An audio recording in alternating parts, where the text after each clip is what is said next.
Chicken పకోడీకి అండి ఇది 2 కేజీలు చికెను. దాంట్లో కావాల్సినవి ఒక 20 పచ్చిమిరపకాయలు, వెల్లుల్లిపాయ, అల్లం వేసి మిక్సీ ఆడుకుందామండి. చికెన్ పకోడీ కావాల్సిందండి ఉప్పు, రుబ్బుకున్నాం కదండి పచ్చిమిరపకాయల పేస్ట్,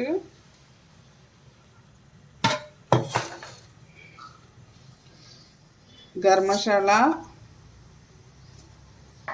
కారం లైట్గా వేసుకోండి, 2 కోడిగుడ్లు,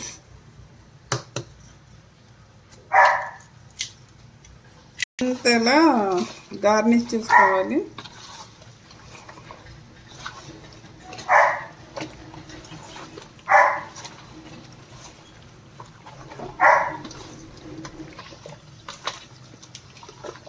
ఇలా కలుపుకొని ఒక గంట సేపు ఫ్రిడ్జ్లో పెట్టుకుందామండి. చికెన్ పకోడీకి అండి చూడండి నూనె కాగిపోయింది.